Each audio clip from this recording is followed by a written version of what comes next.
My name is Nadia Osei. I am 29 years old.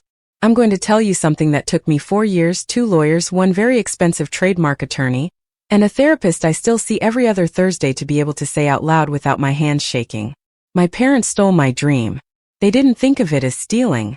That's the part that almost broke me. The part that still wakes me up some nights at 2 a.m. with that particular silence sitting on my chest. The kind of silence that sounds exactly like your own mother saying, "We thought you'd understand. You're the strong one." I do understand now. That's the tragedy.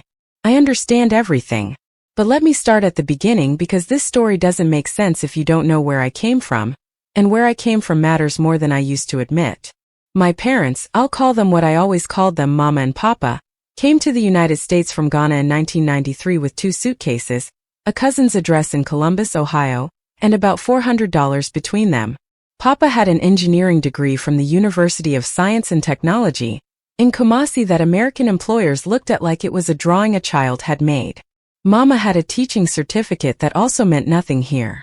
For the first 3 years, Papa worked at a grocery warehouse loading trucks at 4 a.m., and Mama cleaned offices downtown. They saved every dollar that wasn't absolutely necessary for survival, which means they saved money in a way that most people in this country cannot even conceptualize. They saved money like it was a living thing that would die if they weren't careful with it. By 1998, they had opened a small Ghanaian grocery and import store on the east side of Columbus.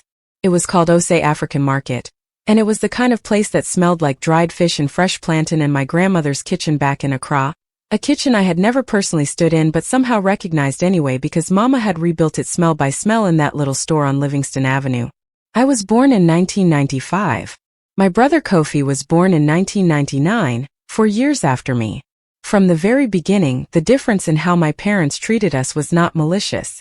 I want to be clear about that because I spent a long time, too long, trying to make it malicious in my head so I could be properly, cleanly angry about it. The truth is messier. The truth is that in my parents' world, in the Ghanaian immigrant experience they carried in their bones, the eldest daughter was the responsible one, the reliable one, the one who held things together. And the son, especially a son born after years of hard labor and slow building, was the dream. The proof that all the sacrifice had meaning. The one who got to fly. This was not spoken.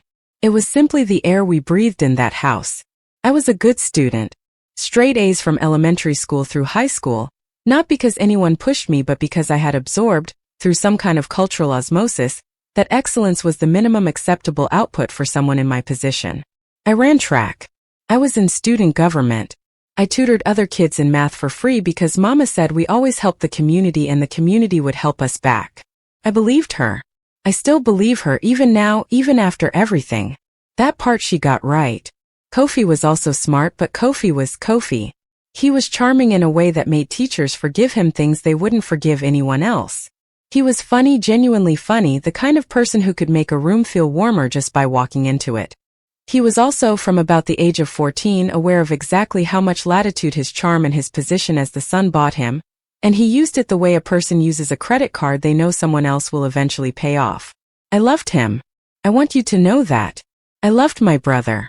Past tense and present tense both simultaneously, which is one of the most exhausting things a person can carry.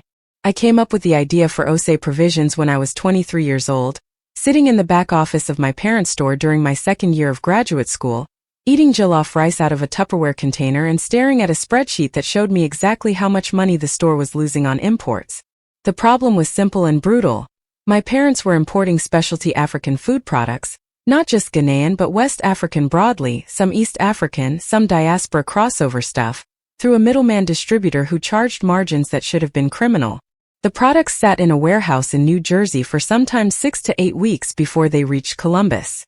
By the time dried goods arrived, they were fine but overpriced. By the time fresh or semi-fresh items arrived, they were sometimes compromised. The margins for my parents were thin enough to make me nauseous. But here's what I also saw sitting in that back office. The customer base for these products was growing. Not just in Columbus. Everywhere. The African diaspora in the United States was expanding, diversifying, getting more economically powerful. Second-generation African Americans were entering their peak earning years and wanted the tastes of their parents' kitchens. Non-African Americans had discovered West African cuisine through restaurants and food media, and wanted to cook it at home. There was a real, genuine underserved market, and the existing supply chain was a disaster.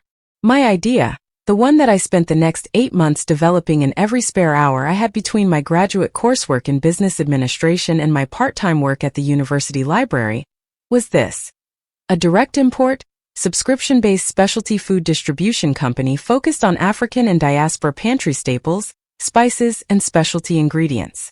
Not a grocery store. Not an online marketplace with 300 sellers and no curation.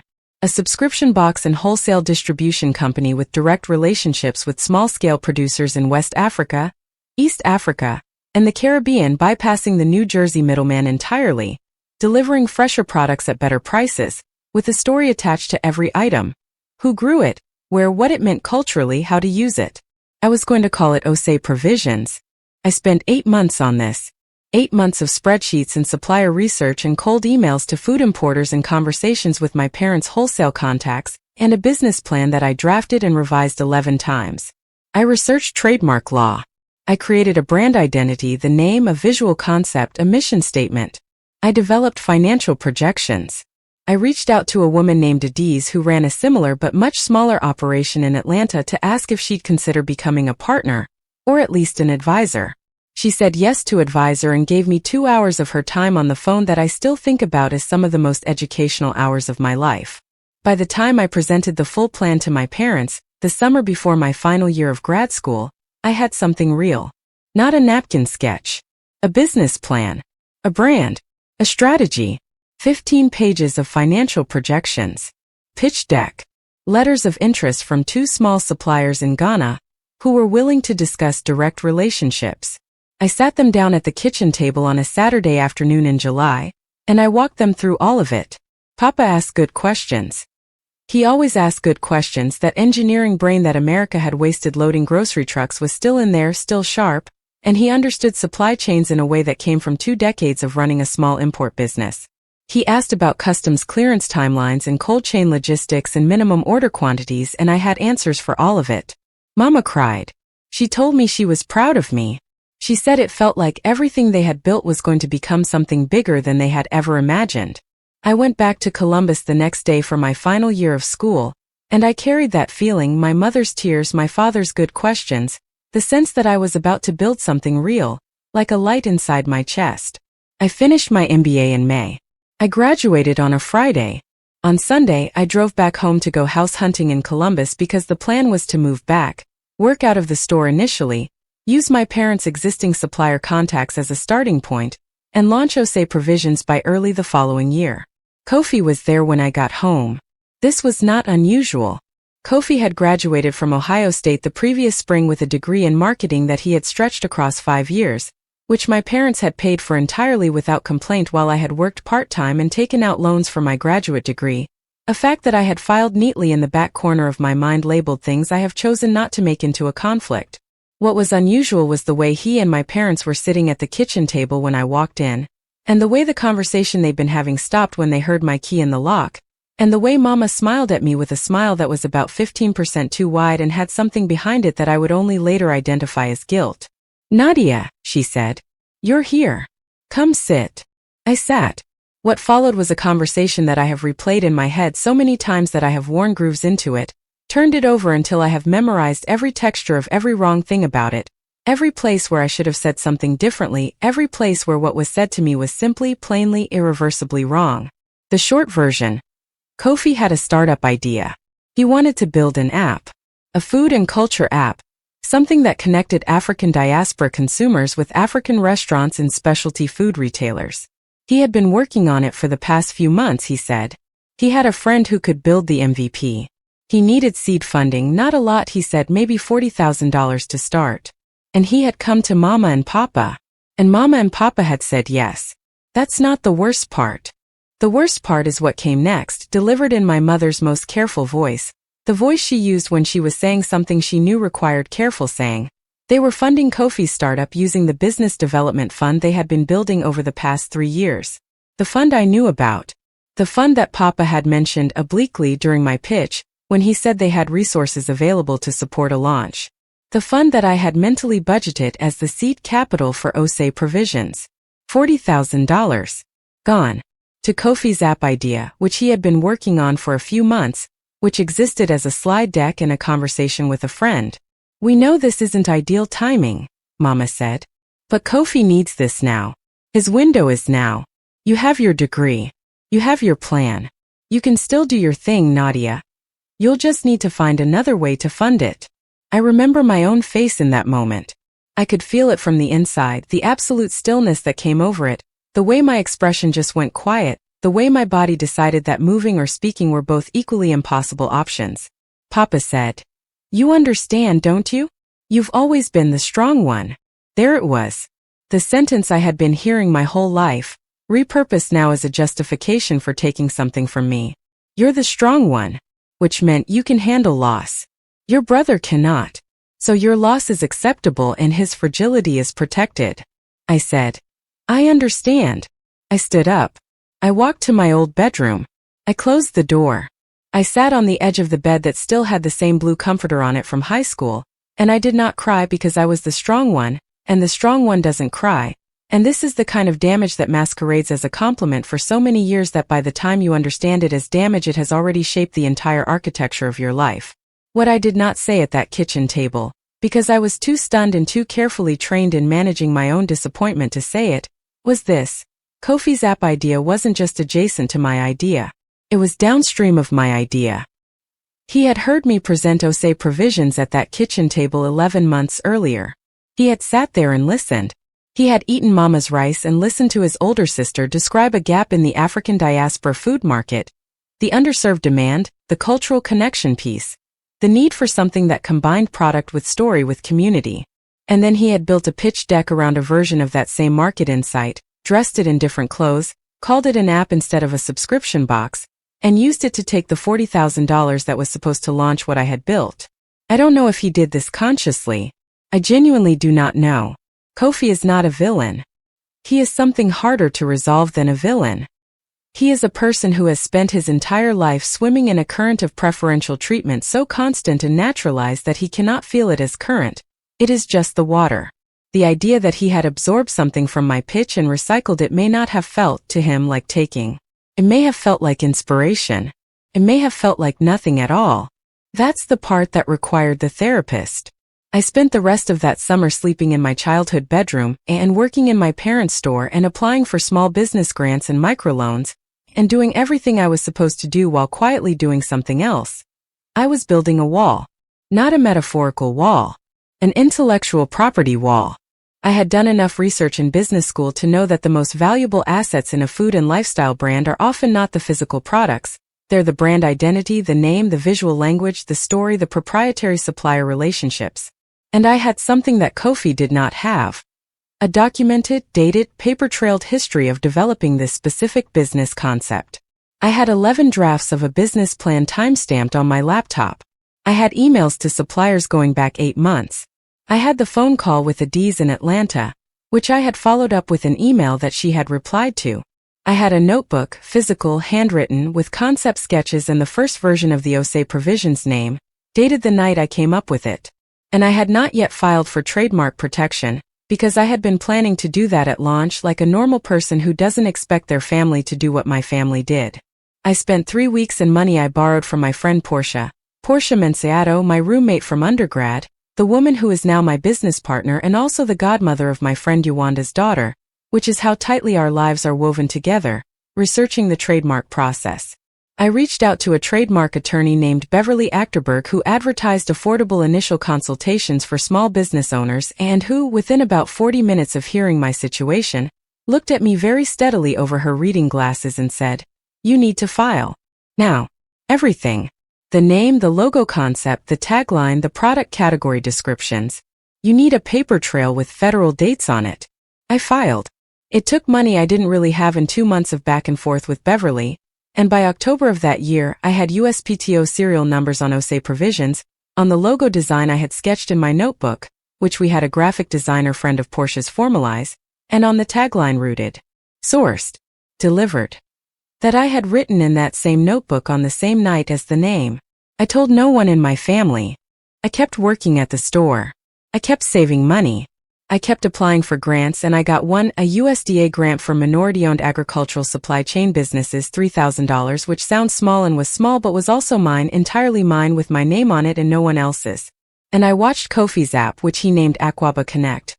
Aqaba being the Twi word for welcome, a word that had been in my brand language notes, which I did not point out to anyone, stumble through its first 6 months.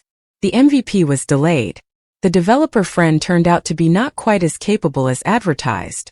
The $40,000 developed a leak, as startup money tends to do when there's no operational experience managing it. And by January, Kofi was back at the kitchen table asking for more. Papa gave him another $15,000 from the store's operating reserves. I found this out because Mama told me, with the specific guilt-softened tone of someone delivering bad news they hope you'll absorb quietly, that the store would be running lean for a few months while Kofi got the app to market. I nodded. I went to my room. I applied for 2 more grants and updated my business plan for the 13th time. Here is something about betrayal that I did not understand until I lived it. It doesn't arrive all at once. It arrives in layers, and each layer you thought was the bottom is actually just covering another one. You think you've hit the floor and then the floor opens.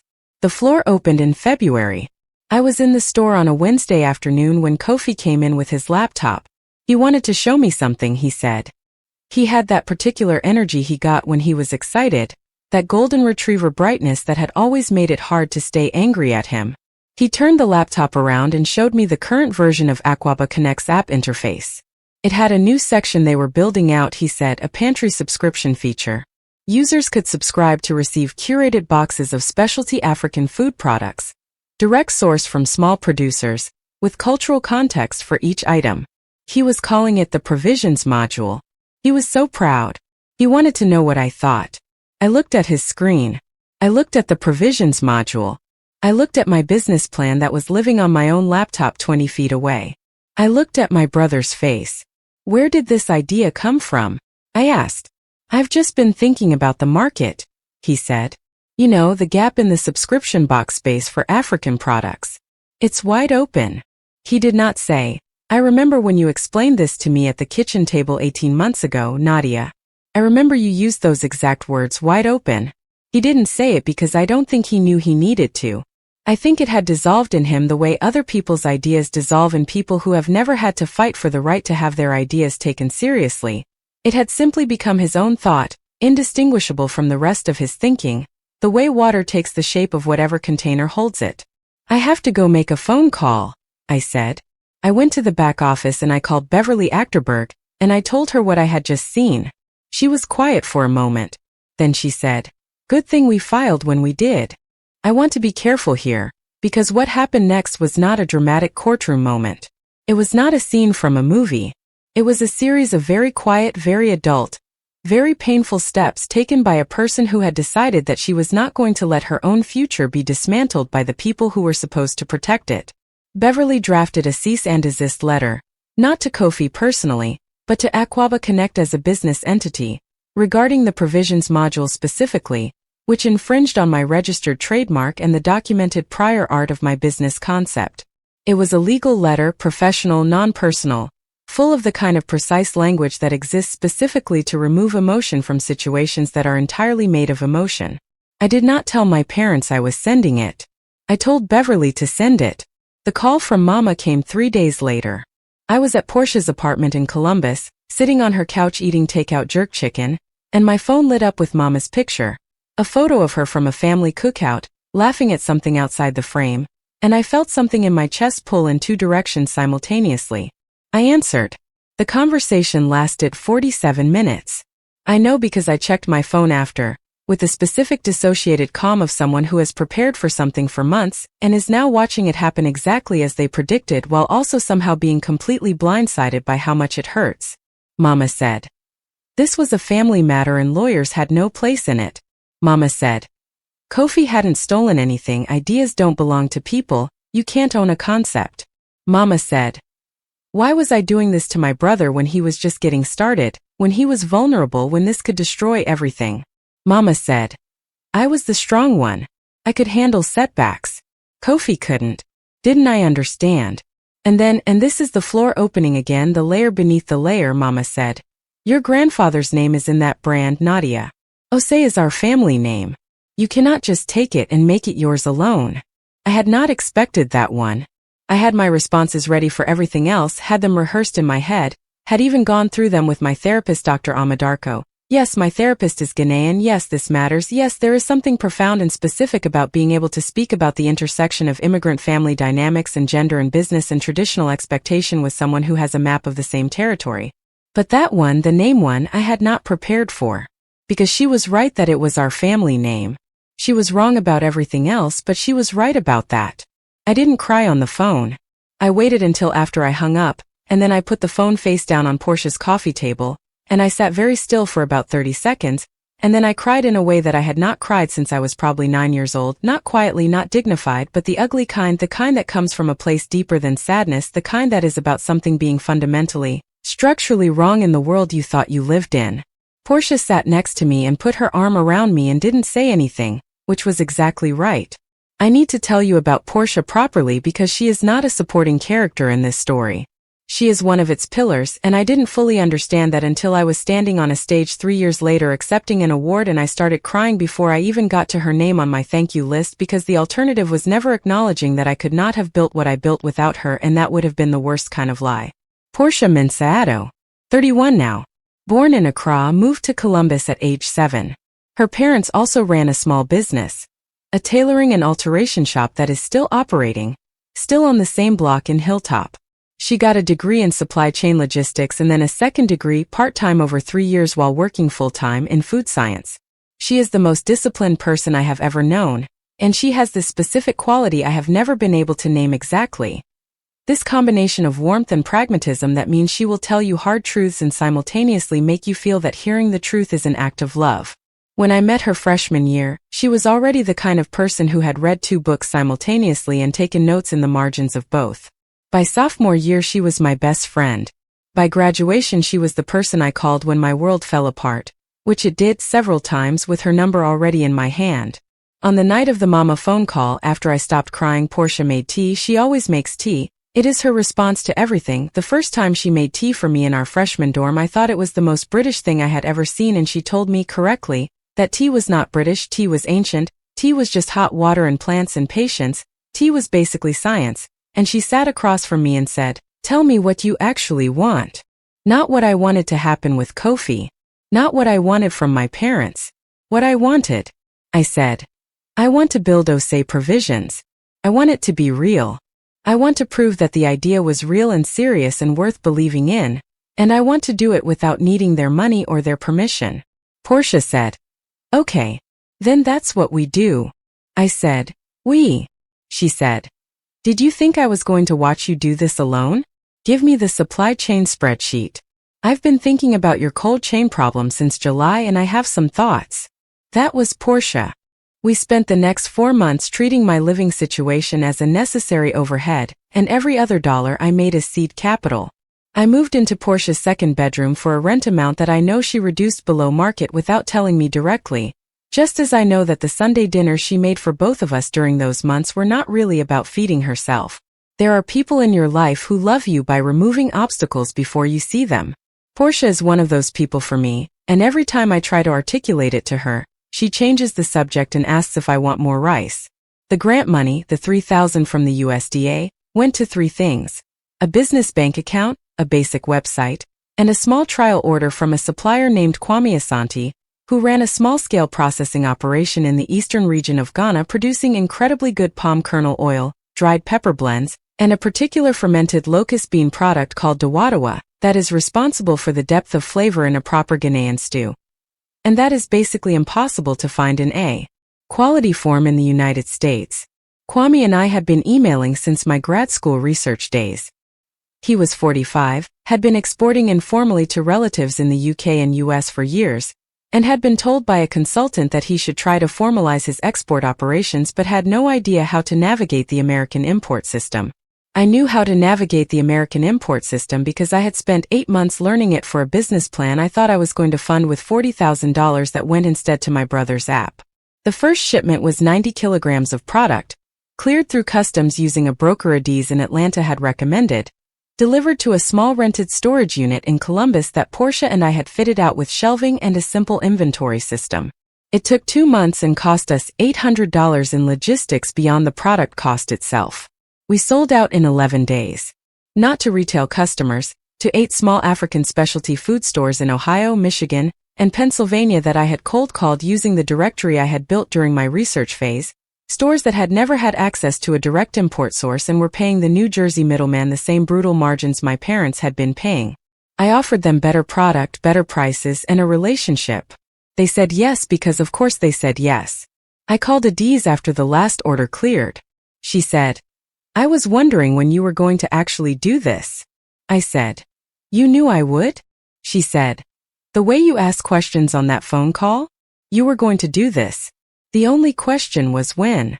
I have to tell you about the conversation with my father, because my father is more complicated in this story than my mother, and I have spent more time trying to understand him than I have spent on almost anything else, and I don't want to render him as a simple supporting villain because he is not that. He is a man who has his own story and his own damage and his own love that expresses itself in ways that have not always been good for me, and all of that is true simultaneously. Papa called me 6 weeks after the cease and desist letter. Not Mama.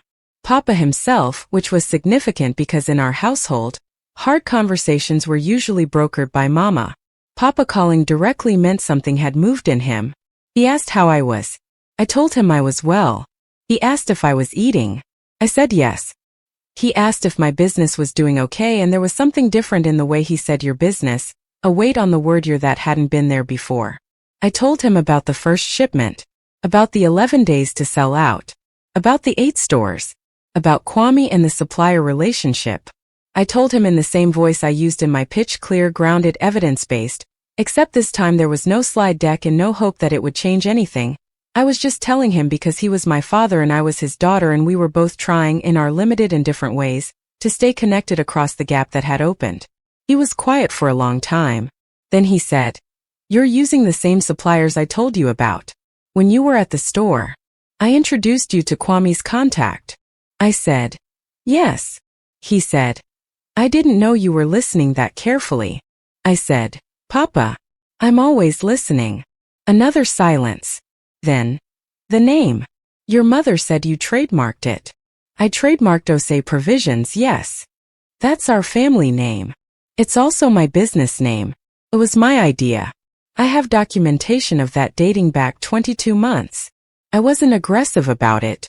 I was just factual. I had learned slowly that my father responded to facts the way an engineer responds to data. It didn't immediately change his mind, but it registered, it went somewhere inside him and worked on him. He said, "Kofi is struggling." I said, "I know." He said, "He didn't mean to." I said, "Papa, I know Kofi didn't wake up and decide to hurt me. That doesn't change what happened. That doesn't mean nothing has to change." Another long silence, and in this one I could hear him breathing, and I thought about how old he had gotten, how the warehouse years and the store years and the immigrant years had aged him faster than they should have, and I felt the specific grief of loving a parent who has wronged you, which is a grief that has no clean resolution, that lives in you as a permanent dull ache alongside everything else. He said, "Your grandfather would have liked you." This was, I understood, the closest he was able to come to saying, "I'm proud of you." I said, "I hope so." Aquaba Connect never launched the Provisions module. After the cease and desist, Kofi's developer friend said the pivot required too much re-architecting, and the combination of the legal threat and the technical obstacle and the general attrition of a startup running past its seed funding with no revenue led to the quiet abandonment of that feature. Kofi pivoted Aquaba Connect to being purely a restaurant discovery and reservation app, which is a fine idea that also happens to be a market with approximately 900 competitors including Yelp and Google Maps and OpenTable. It raised no additional funding. It was live for about a year. It is no longer operating. I know this not because Kofi told me, but because Mama told me, and the way Mama told me was with a careful obliqueness that I recognized as an attempt to elicit guilt or sympathy or both. She said Kofi was going through a hard time. She said he was thinking about what to do next. She said it had been a difficult year. I said, "I hope he figures it out." I meant this. I genuinely meant this. I had been doing enough therapy by this point to understand that my brother's failure was not my victory and my success was not his loss, and that the zero-sum framing of sibling competition that my family's dynamics had created was a frame I was choosing to dismantle. This was work. Ongoing work. Not a moment of enlightenment but a daily practice of choosing something different from what I had been conditioned to choose. But I also did not offer to help. And Mama, I think, heard that in my measured "I hope he figures it out," and understood that something had changed in me that was not going to change back. Year 2. Portia joined OSE Provisions officially, leaving a logistics coordinator job she had held for 3 years and taking a salary from us that was, for the first 6 months, not quite what she had been making, which she will tell you was fine and I will tell you was not fine, and we have agreed to disagree about the financial ethics of this forever. We moved out of the storage unit and into a small commercial warehouse space in a business incubator on the south side of Columbus, 2,200 square feet with a loading dock and a cold storage section that Portia had deemed non-negotiable. We had by then 12 supplier relationships in 4 countries, Ghana, Nigeria, Senegal, and Jamaica, the Jamaica connection having come through a brilliant woman named Veronique Thompson who ran a Caribbean specialty import business in Brooklyn and who had become, over a series of long phone calls, something between a mentor and a co-conspirator. We had 31 wholesale retail accounts in 9 states. We had launched our consumer subscription box, the thing that was closest to my original vision, the thing that had survived the loss of $40,000 and my brother's borrowed idea and my mother's guilt and my father's silence to become real, actually real, sitting in people's kitchens and being opened with the kind of excitement that people post about on social media, in March of year 2, with 240 founding subscribers. By December we had 1,100. I remember the exact moment we crossed 1,000 subscribers, because I was sitting in the warehouse doing inventory at 9 o'clock on a Tuesday night and Portia texted me from her desk 20 feet away. We were both still there, we were always still there. And the text said just 1,003. And I put down my clipboard and I sat on the edge of a pallet of dried pepper blend and I cried for the second time since the beginning of all this. And this time it was not the ugly kind, it was the other kind, the kind that comes when something you were not entirely sure was possible has become real. Portia appeared from around the shelving unit with 2 cups of tea. "You made tea in the warehouse?" I said. "I have a kettle here now," she said. "I've had it for 6 weeks. You never noticed." I laughed. She sat next to me on the pallet and we drank tea and looked at the shelving units full of inventory and the clipboards and the label printer and the subscription box packaging that I had designed at my kitchen table at 11 o'clock on a Sunday night, with the logo from our trademark filing and the tagline rooted, "Sourced, delivered," on the side. And neither of us said anything for a while because there was nothing that needed to be said. I want to tell you about Kwame properly now, because he has become one of the most important people in this story and I have not given him the space he deserves. Kwame Asante is, I described him to my cousin as, what it looks like when someone has decided that excellence is the only option and has held that decision for 30 years. And she said that was accurate. He is a small man with enormous hands, which I learned when I finally traveled to Ghana in year 2 to visit his operation. And those hands have processed more food product than most people have ever touched in their lives. And they are careful hands, precise hands, hands that know what they're doing. His operation when I first visited was not primitive, that's not the right word, it was appropriate to its context and its scale, but it was limited in a way that I could see clearly as limitation rather than sufficiency. He had equipment that worked but that was aging. He had workers who knew what they were doing but who were paid wages that reflected the compression of working through middlemen who captured all the margin. He had product quality that was genuinely exceptional. I ate things in his facility that first day that I have never eaten anything like anywhere in the United States, including in my parents' store, including in the best African restaurants I've been to, because fresh and direct is categorically different from what survives 3 months of import chain compression. We sat across from each other at a plastic table in a small room off his processing floor and drank water and talked for 4 hours.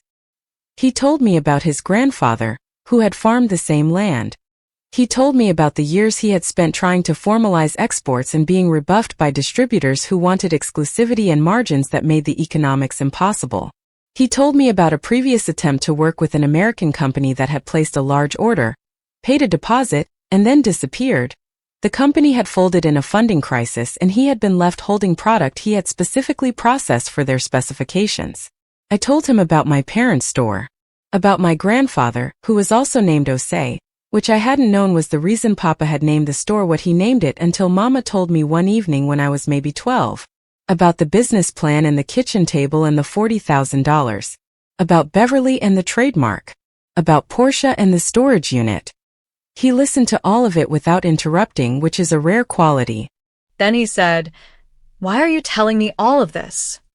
I said, "Because I think the reason the supply chain is broken, the reason people like my parents were paying those margins for 20 years, is that the people at both ends of the chain don't trust the people in the middle. And the way you build trust is by telling the truth." He looked at me for a long moment. He said, "My previous contact, the middleman in New Jersey, never came here.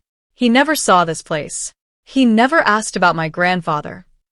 I said, "I know." He said, "You'll come back?" I said, "Twice a year minimum. More if needed." We shook hands. His hands were, as I said, enormous. The award I mentioned, the one where I started crying before I got to Portia's name, was the Ohio Small Business Association's Minority Entrepreneur of the Year, Year 3.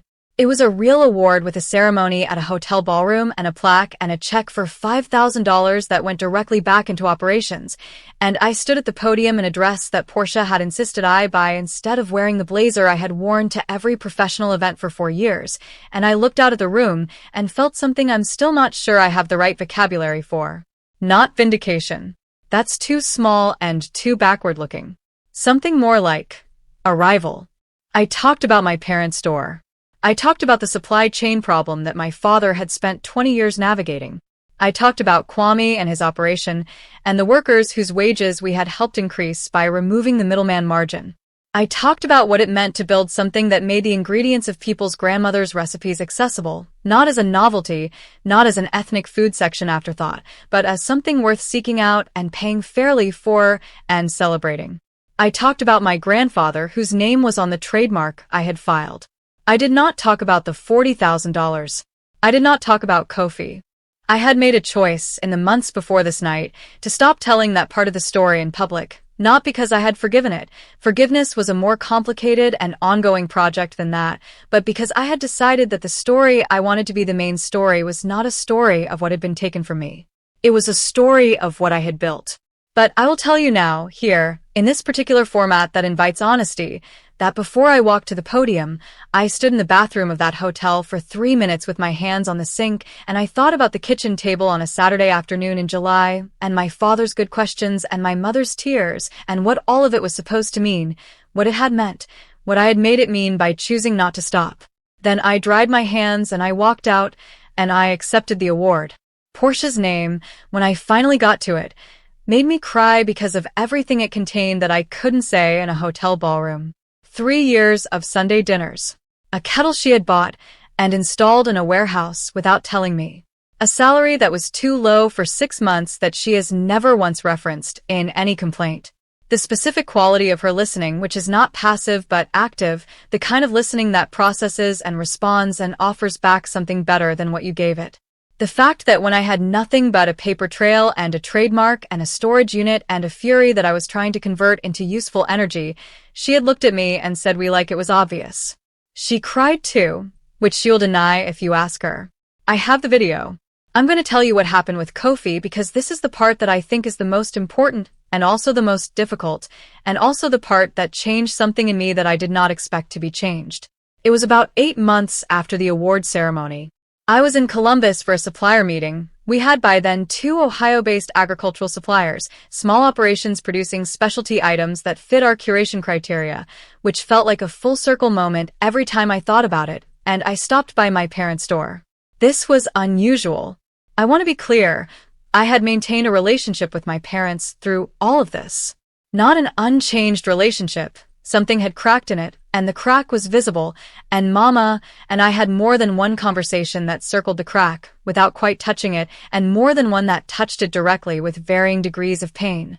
But I had maintained the relationship because they were my parents, and I had decided that my life going forward would not be defined by cutting away everyone who had hurt me, because that life would end up very empty.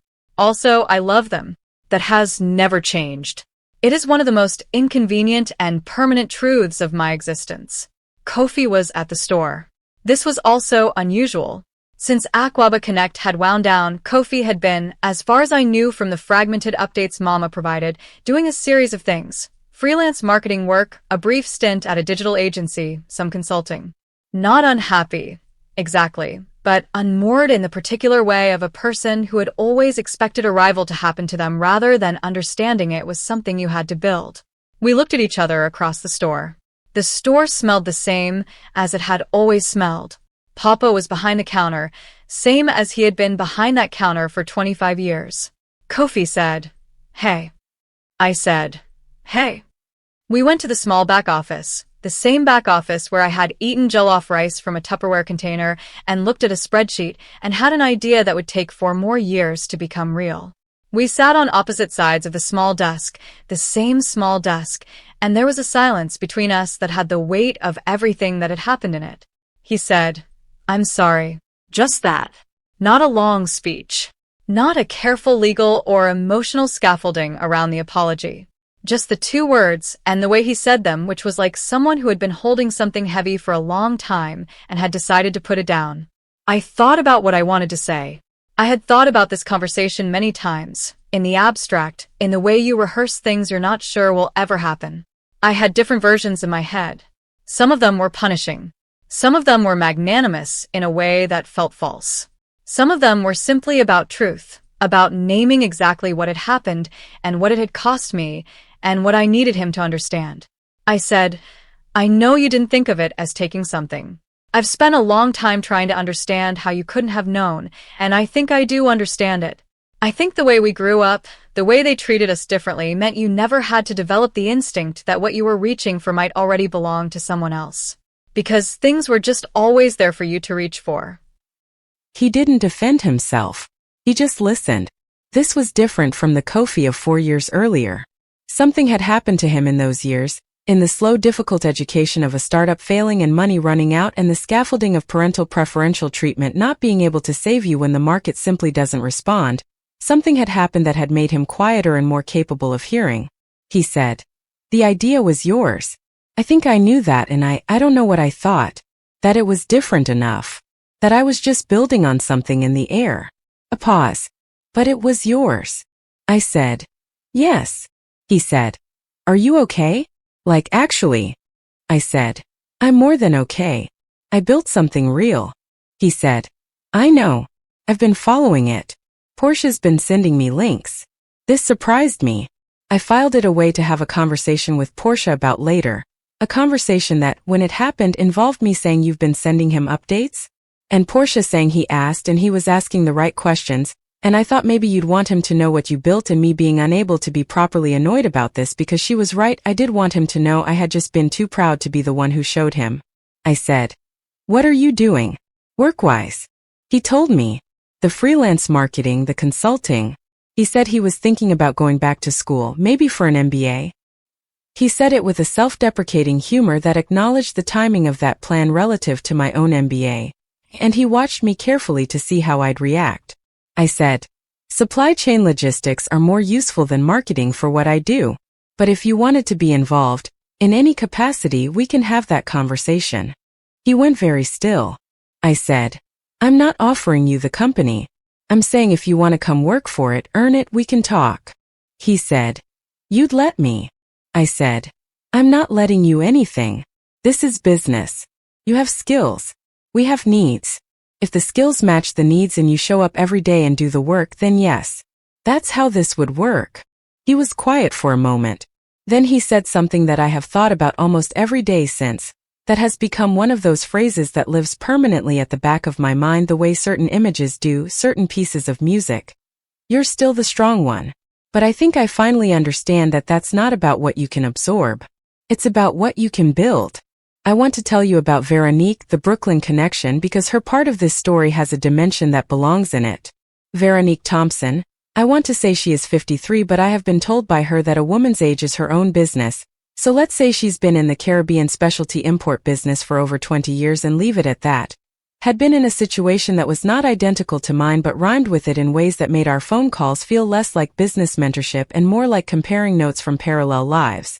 She had built her import business in Brooklyn in the 90s, when Caribbean specialty foods were even more of a niche than they are now, and she had done it alone in the way that a black woman of her generation did things alone because the alternative was waiting for permission that was never coming. She had been squeezed by distributors and overlooked by mainstream food media and passed over for a partnership with a major grocery chain that had ultimately gone to a white-owned ethnic food brand that was less authentic and better capitalized, and had a founder who looked more like what the grocery chain's buyer had in mind when he pictured someone he'd do business with. She told me this story on our third or fourth phone call with a flatness that said this was so old it was just geography now. It had happened, it was behind her, it was part of the terrain of her life. But it had made her, she said, very particular about who she did business with and why and on what terms. She decided to distribute 2 of her Jamaica-sourced products through us. This was, there's no other way to put this, a benediction.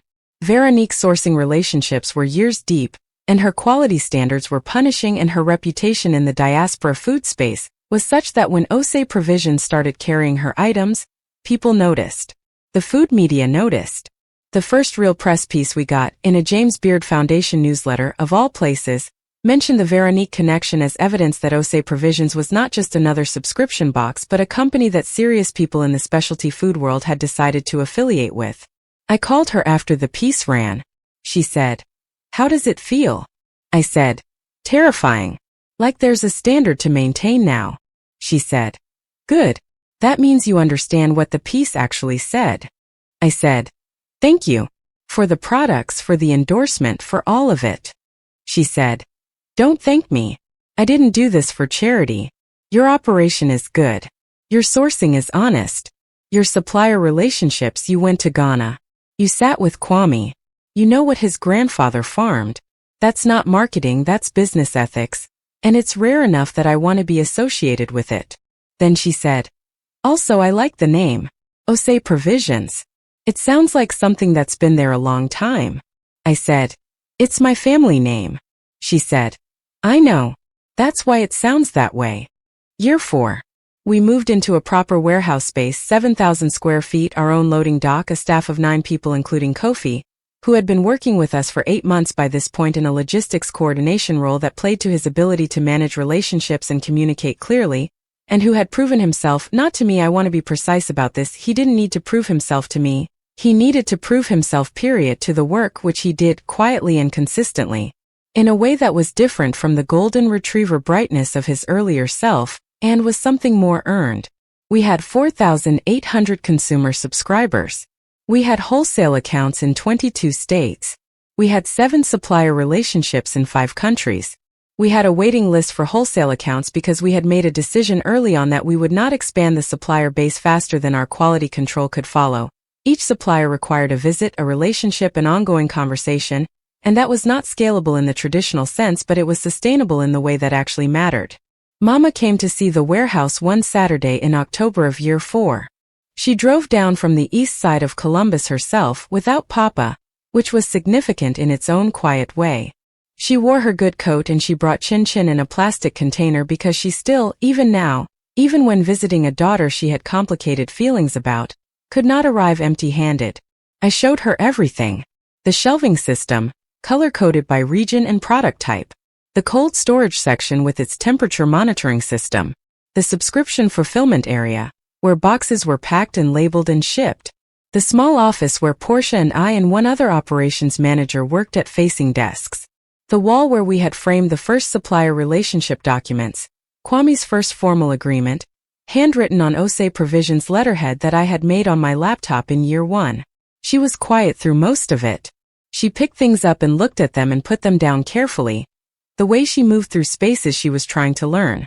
At the end of the tour, we stood in the middle of the main warehouse floor, and she looked around at all of it and she said, "I didn't believe it would be this." I said, "I know." She said, "I believed in you. I want you to know that. Even when I was wrong about things, I believed in you." This is where a tidier story would have a clean confrontation and a clean resolution. A speech. A catharsis. In my actual life, it was 2 women standing in a warehouse that smelled like dried pepper and palm oil and cardboard boxes, and one of them not knowing how to say she was sorry and the other one not knowing how to say she had already decided to keep going forward regardless. The apology was in the quiet. The forgiveness was in the tour I had given, in bringing her here, in letting her see what I'd built with the name she'd said I couldn't have alone. She pressed the Chin Chin container into my hands when she left. I ate it that afternoon while I was doing inventory. It tasted like the store on Livingston Avenue, like Sunday mornings before church, like my whole childhood, which was a complicated place full of love that didn't always know how to distribute itself fairly, full of people doing their best with their own unexamined inheritances, full of food smells that I have literally turned into a business because they are that embedded in who I am. I finished the chin-chin. I went back to work. The most unexpected thing about building something real is that it makes you larger. Not in any grandiose way. Not in the way that toxic ambition makes people large, taking up space at other people's expense. In a different way. Like you have proven to yourself that the dimensions you sensed in yourself, the ones you were told were fine but not extraordinary, the ones that got slightly less oxygen than your brother's dimensions got, you have proven that they were actually your real dimensions all along and the smallness was the distortion. I think about the Nadia who sat in that back office eating jollof rice out of a Tupperware container and I feel tender toward her. She had no idea what was about to happen to her. She thought she was about to launch something with $40,000 in family support and a reasonable runway, and instead she was about to lose those things and find out that she didn't need them the way she thought she did. She would have preferred the $40,000. I'm not going to romanticize the loss. Losing the support of your family's capital and having to bootstrap something from $3,000 in grant money and a storage unit and a friend's second bedroom is not secretly better than having resources. Resources help. The journey would have been easier with them. I would have gotten here faster. I might have made fewer early mistakes, not had to learn certain things the hard way. But I also would not have the specific knowledge I have now, bone deep, unshakable, that this company exists because of what I built, what I chose, what I refused to let go of even when all of the easiest options were pointing toward letting go. That knowledge is not worth $40,000. It is worth considerably more, and I did not understand that until I had it. I want to tell you about a woman named Abina Owusu, because she is connected to this story in a way I didn't discover until year 3, and that I have thought about ever since. Abina is 71. She lives in Accra in a house not far from where my grandfather grew up, not the same neighborhood but close enough that she knew the neighborhood, knew the names of people from it, had maybe walked its streets before it changed the way all streets change. She is Kwame's grandmother's best friend. Was. His grandmother has since passed. When I visited Kwame's operation the second time, he took me to see Abina because he said she had something she wanted to say to me and he thought it would matter. Abina's sitting room was full of family photographs on every available surface, and she made us sit and she served us a food that I cannot name precisely, a stew over yam, that was so deeply seasoned with dawadawa that I nearly had to excuse myself because it hit me somewhere behind the sternum in a way that I was not prepared for. She asked me questions about what I was doing and I explained the company, the mission, the sourcing, and she listened the way very old people sometimes listen, with a total attention that makes you feel like you are being taken down as a record. When I was done, she said, "My friend Comfort, Kwame's grandmother, she told me her grandson had found a buyer in America who was different, who came here, who wanted to know the names." I said, "The names?" She said, "The names of the farmers, of the families, of the people whose hands touch the food before it leaves." I said, "Yes. We put them on the packaging. Every product, every box. There's a card that tells you about the source and the sourcing family." She looked at me for a moment. She said, "In Ghana we say obrayobrath, life is life.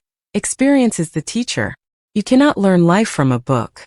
You have to touch it, taste it, lose it, find it again." I said, "I have lost things." She said, "Yes. And you came here anyway.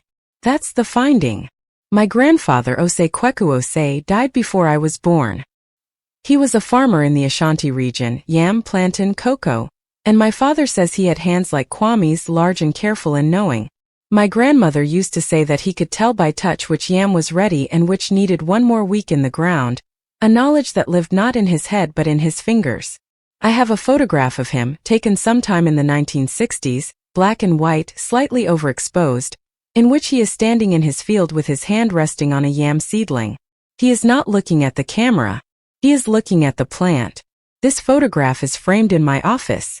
Not in the warehouse office, in my actual home office above my desk, the one I look at when I'm writing the supplier relationship letters and the cultural context cards that go in every subscription box. I think about him when I write those cards. I think about the way knowledge travels, not in straight lines, not in the ways we plan for it, but laterally, unexpectedly, through loss and through choosing and through women who sit in rooms full of photographs and serve you stew that hits you behind the sternum. My name is Ose Provisions. He is in the name. My parents are in the name. My father's warehouse mornings and my mother's teaching certificate that America said was worth nothing are in the name. The $40,000 that went to an app that no longer exists is in the name. Beverly Achterberg and her reading glasses are in the name. Portia's kettle and her Sunday dinners are in the name. Kwame's enormous hands are in the name. Adiz and Veronique and Abina and Dr. Amma Darko and her Thursday appointments are in the name. I trademarked the name. I did that. It's mine in the legal, federal, documented sense. But it has always been mine in the other sense too, the sense that matters more, the sense that cannot be taken by anyone at a kitchen table or spent on a pivot and a developer friend and a feature that never launched. The name was always mine because I understood from the very beginning what it meant to carry it. That understanding is not something you can fund with $40,000 of someone else's capital. It is something you build slowly out of knowledge and loss and the specific texture of your own experience and the people who sit next to you on pallets in warehouses holding cups of tea. Rooted, sourced, delivered. That's the tagline.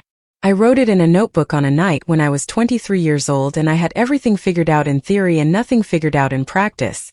It has been on every box we've shipped. It has been in every piece of press we've ever gotten. It is, I think now, the truest thing I've ever said in 11 words or fewer, that what we give people is not just product but provenance, not just food but the story of the ground it came from and the hands that touched it and the chain of care and knowledge that carried it from there to here. That is the business I built with what I had left. There is a postscript to this, and it's the part one didn't know how to include until I decided that honesty was more important than narrative tidiness. Kofi has been with Ose Provisions for 2.5 years now. He is genuinely good at what he does. He manages our domestic logistics and our retail account relationships in the Midwest, and he has this ability, the same charm that used to make me quietly furious in the context of unearned advantage, to make wholesale buyers feel valued and connected to what we're doing in a way that sustains those relationships year over year. He is not my co-founder. He is not getting equity. He has a salary and a title and a performance review like everyone else. He came into my office one day last spring and sat down without being asked, which he had stopped doing 6 months into his tenure because I had told him once, clearly and without drama, that knocking was how we did things here, and he had heard that and adapted, which was itself a kind of change I had not expected. He knocked. He came in. He sat down. He said, "I want to ask you something and I need you to know I'm not asking it because I expect a particular answer." I said, "Okay." He said, "Do you think there's a path to equity at some point?" "Not now. In the future." "I understand what it would take. I'm asking if the door is open or closed." I thought about it for a long moment. I said, "The door is not closed. It is not open. It is a door that gets evaluated based on contribution and time and what's right for the company. You'll know when the answer changes." He nodded. He stood up. He said, "That's fair." I said, "I know." He left. I sat for a moment in the particular quiet that follows hard conversations done cleanly, and I thought about that first kitchen table conversation and this one and all the tables between them and what it had taken to get from one to the other, and I thought, this is what forward looks like. Not easy. Not resolved. Not a clean ending where everyone apologizes and everything is forgiven and healed and shining. Just forward. Just the door that isn't open and isn't closed and gets evaluated over time. Just the work. There is one more thing.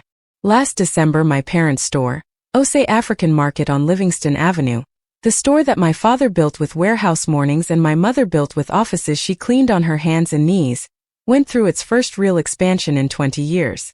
New shelving. An expanded product section.